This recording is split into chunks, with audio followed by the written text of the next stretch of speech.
สบายดียำแรงไปน้องเลยสบายดีประจุโคสุโคนสิ่งที่ขาวน่ะบรรยากาศยำแรงตะเวนตกดินตะเวนลงแล้วไปน้องเลยโอ้ลงแล้วครั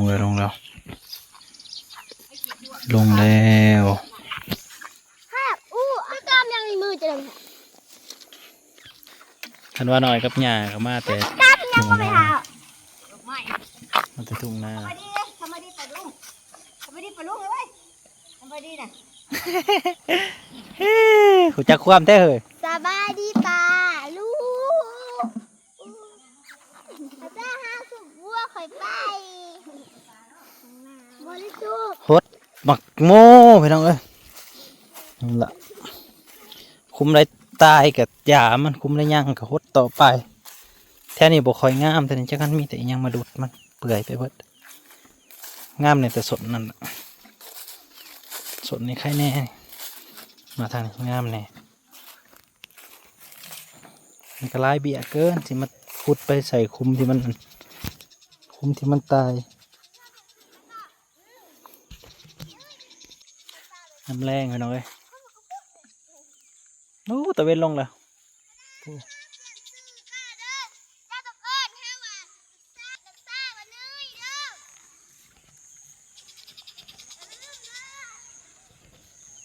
ลงเลยกู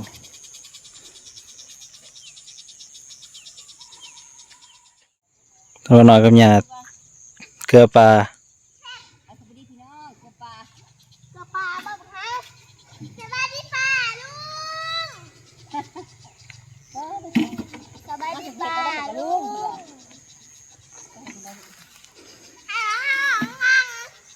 สบายดีปลาลุงเอาหน่อยเห็นยังลูกเก็บปลาสิเหรอนู่นเขาใกล้สิบอกแม่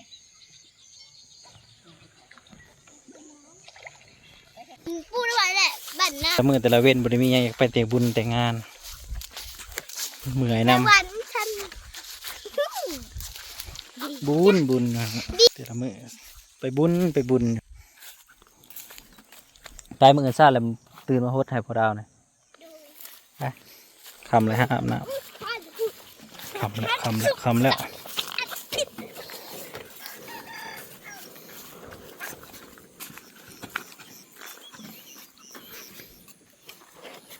ชีวิตอันเนี้ยพอจะเนี่ย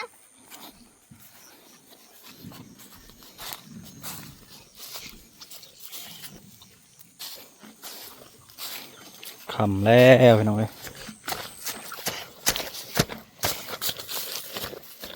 ทำไมก็โฮดเฮ็ดก็ยังว่าท่านใหญ่ดอกเศร้านี่เก็บไปเลย3 หยุ่มแล้วก็ยังหาโจ้มาเห็นเลยเพื่ออ่อนสาวด้านเนี้ยบ่แข็งปันยังจิอ่อนในใดนั่นน่ะอ่อนเยอะ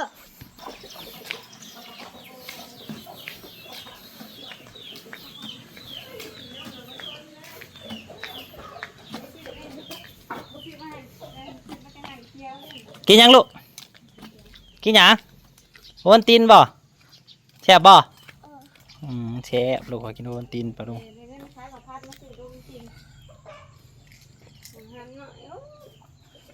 มักกินบ่แบบนี้นะมักกินค่อยมาก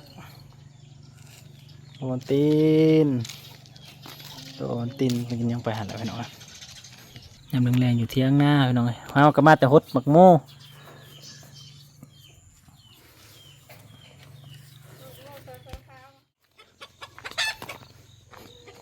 ได้เขามาหลอกเบิ่งส่วนออกโพดไก่จักเฉื่อพี่น้องวันนี้ถือโอกาสเนาะลองส่วนออกโพดไก่จักบาทก่อนประเด็นหลอดเดินเติบโอ้มันถี่แห้งเลยดีใส่พุ่นเข้าไปอยู่ใส่พุ่นมาโอ้ปลูกผสมกันเลยได้พี่น้องผสมกันแบบว่า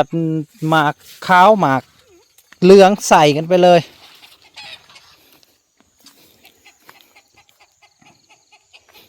ก็โพดเท่ากันรุ่นที่2ก็อยู่ทั้งพุ่นละได้ขี้หมูมาแล้วสิมาใส่ขี้หมูให้มันงามรอให้มันงามขึ้น อ้แถวนี้ดินบวมเลยมันสำสีใหญ่มันแก้วในถาเบิ่งเลยนี่โอ้ยเดี๋ยวมันขึ้นเลยบางต้นก็ใหญ่บางต้นก็น้อยปลูกเพราะว่าปลูกแบบนี้มันก็มีหัวดิมันมีตะข่ายตะนางก็ปลอดภัยในยันงัวจะยังมาเห็ดนะกลางคืน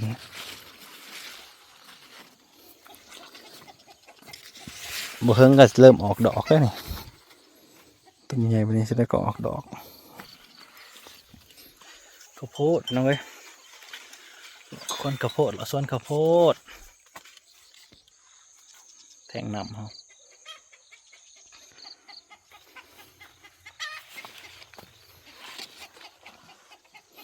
นี่พร้อมสิออกดอกได้แบบนี้นะจากนั้นก็ออกดอกออกหมากแล้วนี่ออกดอกก็ใส่หมากละ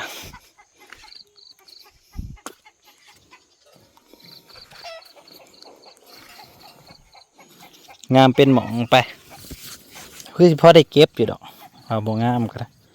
ครับเพื่อว่าเป็นประสบการณ์เนาะปลูกทีเกินไปมันก็บ่อยากงามบันไดมันจุกันโพดตะเวนก็ลงดินเรียบร้อยไปหน่อยต้นน้อยแทน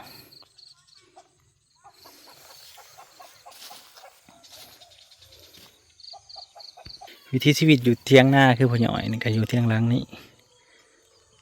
เขาก็ขี่รถไปหามาสู่กันอยู่แต่ว่าบัวเงาได้ทางเส้นนี้นะเขาเที่ยวกลางคืนนี่เขาเที่ยวมาเล่นนี่บึนอยู่แต่ว่าไข่มันไกลเฮาแล้วแต่เก่าเขาอยู่ในต้นขอเนี่ยมันเสียงสนั่นอยู่แต่นี่แล้วแต่เขาอยู่ไกลกันแหละเฮาสบายใจเลยนะอยู่ไกลละเที่ยวกับยาเขาเที่ยวอันเฉยๆแต่นี่อยู่ไกลเฮามันเสียงมันวุ่นวายเลยแต่ก่อนคู่มือนี่บ่ได้มีเรื่องอีกซังก็แต่ไผแต่มันอยู่ไผอยู่มันแล้วไปจะเห็นได้จากตีจากขาอย่างยังกันแล้วแต่เลยมันไกลเฮาละเด้ต้นฟักทอง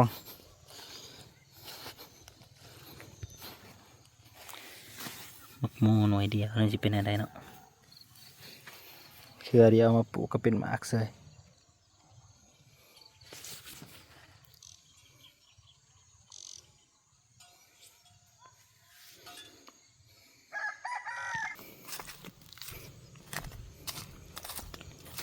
ปีสิมากับเขาคือสีงามอยู่แถวนี้เขาก็มาปลูกมันยังวันนี้เธอบ่ปลูกมันเป็นดินดากดินแข็งไปหน่อยเราบ่ได้ปลูกเขาปลูกเลยส่วนดินทรายนี่ดินทรายดินบวมนี่แหละปลูกไปหดไปคือพักคือหมักพริกคือยังนี่ปลูกไปครับกับปลูกบัวลายก็ดอกปลูกลายกับจะสิไปขายใส่บ่ถนัดในการขายคือต้นมะพร้าวนี่แม่นที่เขาปลูกไว้มันใหญ่เถอะมันเป็นหมากพอดีกินเองอันนี้มะพร้าวก็ดูแลเต็มที่เลยมะพร้าวนี่เนาะหดน้ำใส่ฝุ่นใส่ปุ๋ยออกซิดาเนี่ยกระทันนี่ได้ต้นหมักเงาะมาปลูกพี่น้องต้นหมักเงาะนี่เห็นเขาปลูกใหญ่อยู่แถวบ้านเฮาเนี่ยใหญ่เลยมันเป็นสินค้าเนี่ยหมักเงาะถ้าปลูกได้มันเป็นหมากเป็นอย่างนี้ก็คักเลยหมักเงาะพี่น้องเลยคิดอยู่ว่าอยากปลูกหมักเงาะกันปลูกใหญ่ได้เนี่ยมันเป็นหมากเลยโอ้ได้ขายเด้หมักเงาะเนาะหมักเงาะหมากลิ้นจี่เป็นอะไรนี่แต่ว่าบ่ฮู้ว่าดินเฮามันจะปลูกได้บ่แต่ว่าหมักเงาะเห็นเขาปลูกนี่นะได้อยู่ต้นใหญ่อยู่เป็นทำนี่คือสิเป็นพืชเศรษฐกิจเนาะคือสิพอได้ขายอยู่เนี่ยหมักเงาะหมักลิ้นจี่เนี่ยแต่คิดนั่นแหละเดี๋ยวก็ศึกษาก่อนเถอะจะได้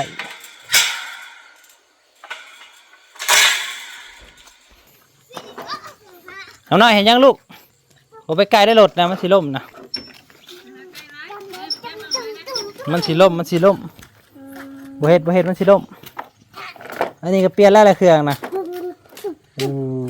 ทานกัน12 สอบยังมาทัน5 บ่อนไหวอยู่พี่น้องตารางเที่ยงก็เต็มอยู่ข้อกันนะก็เต็ม12 สอบนี่ยังสิ5 บ่อนไหวยังสิเฮ็ดเทือนทานอยู่เพราะว่าแป้นมันเหลือเฮ็ดเทือนทานอยู่สิ5ตัดไม้ไม่ให้เทือนทานก่อน ขอบคุณหลายๆเด้อพี่น้องที่เข้ามาหับชมเนาะเลาะบรรยากาศท้องทุ่งนาพาเราเบิ่งข้าวโพดเราเบิ่งหมักโม่ว่ากันไปพี่น้องเอ้ยวิถีชีวิตบ้านเฮาเนาะนั่นแหละอยู่กันแบบนี้แหละ